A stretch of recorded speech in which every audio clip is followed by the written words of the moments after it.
Hi, எல்லாருக்கும் வணக்கம். நான் கார்த்திக் ஸ்டைல் மேக்கர் பேசுகிறேன். இப்போ நம்ம என்ன பார்க்க போகிறோம்னா, அயனிங் பண்ணும்போது ஹேரை எந்த ஆங்கிளில் நம்ம ப்ரொஜெக்ட் பண்ணி ஹோல்ட் பண்ணால் நம்மளால் ஈஸியாக அந்த ரூட்லேருந்து எண்ட்ஸ் வரைக்கும் ஒரு யூனிஃபார்மான ஒரு ரிசல்ட் கொண்டு வரலாம் அப்படின்னு தான் பார்க்க போகிறோம்.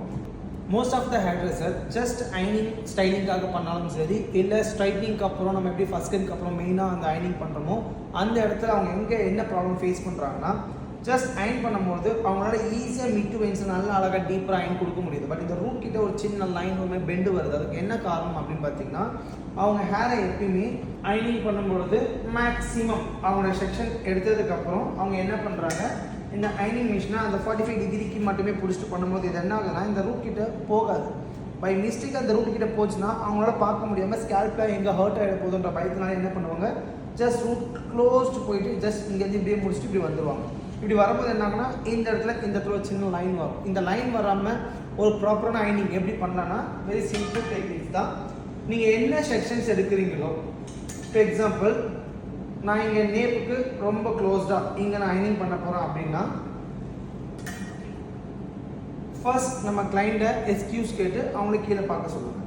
கீழே பார்க்கும்போது ஏன் கீழே பார்க்கணும்னா, உங்களோட ஐ கான்டாக்ட் டேரெக்டாக அந்த ரூட்டை பார்க்கணும். அப்போ பார்க்கும்போது தான் அந்த அயனிங் மிஷின் எந்த அளவுக்கு க்ளோஸ்டாக போகுதுங்கிறத ஃபர்ஸ்ட் நீங்கள் அண்டர்ஸ்டாண்ட் பண்ணுவீங்க, ஒரு கம்ஃபர்ட் ஜோனுக்குள்ளே வருவீங்க. நெக்ஸ்ட் இங்கேருந்து மேக்ஸிமம் ரொம்ப திக்கராகவும் இல்லாமல் ரொம்ப தின்னாலும் மீட் லெவலில் ஓரளவுக்கு அயனிங் உங்களோட செக்ஷன் எடுத்துகிட்டு நான் இங்கே என்ன பண்ணோன்னா, இந்த ரூட்டில் இருந்து 90 டிகிரிக்கு ஹோல்ட் பண்ணுறேன்.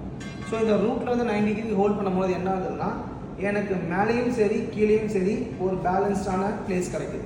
இப்போ நான் அயனிங் மிஷின் எப்படி எடுத்துகிட்டு போனோன்னா என்னால் ஈஸியாக பேலன்ஸ் பண்ண முடியும். நான் ரூட் கிட்ட ரொம்ப க்ளோஸ்டாக போகிறேன், பட் ரூட்டை டச் பண்ணலங்கிறது என்னால் ஐ கான்டாக்டாகவும் பார்க்க முடியுது, என்னுடைய ஹேண்டிங் பொசிஷன்லையுமே என்னால் பார்க்க முடியும்.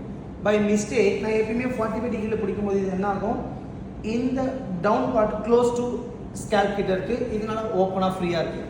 இப்போ நான் இங்கே வைக்கும்போது என்ன ஆகும், பை மிஸ்டேக் இந்த டவுன் பிளேட், அதாவது இந்த கீழே உள்ள பிளேட் என்ன ஆகும், ஸ்கேல்பை டச் பண்ணுறதுக்கு நிறைய சான்சஸ் இருக்குது. ஸோ அதனால் எப்போ நீங்கள் அயனிங் பண்ணாலும் எந்த செக்ஷனுக்கு பண்ணாலும் ஸ்கேல்ப்லேருந்து 90 டிகிரி, அதாவது நம்ம க்ரோத் எங்கே அந்த போர்ஸ் இருக்கோ அதுலேருந்து 90 டிகிரிக்கு பிடிச்சிட்டு ஜஸ்ட் ரூட் கிட்ட இருந்து இந்த மாதிரி பண்ணிவிட்டு அதுக்கப்புறம் உங்களோட ஸ்டைல் ஆஸ் யூஷுவல் நீங்கள் இந்த மாதிரி பண்ணிங்கன்னா ஈவனாக இந்த இடத்துல வால்யூமும் ஃபார்ம் ஆகும், ரூட்டும் லிஃப்ட் ஆகும், நல்லா பார்க்க நீட்டாக இருக்கும். ஒன் மோர் செக்ஷன் நான் டாப்பில் செஞ்சு காட்டுறேன்.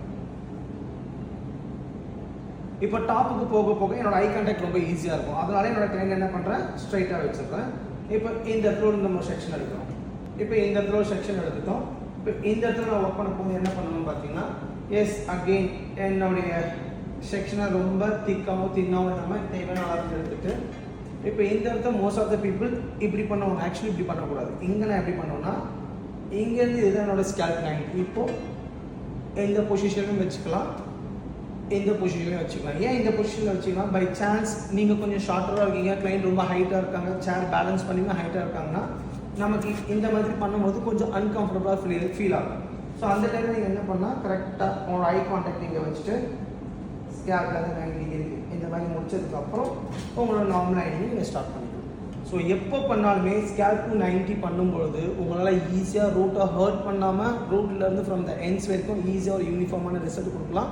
At the same time scalp பக்கத்தில் இருந்து ஈஸியாக நமக்கு அந்த வால்யூம் க்ரியேட் பண்ணி நல்ல ரிசல்ட்டை கொடுக்கலாம். ஸோ இந்த டெக்னிக்கை யூஸ் பண்ணிவிட்டு எப்படி டிஃப்ரென்ஸ் தெரிஞ்சுட்டு எனக்கு கமெண்ட் பண்ணுங்கள். தேங்க்யூ.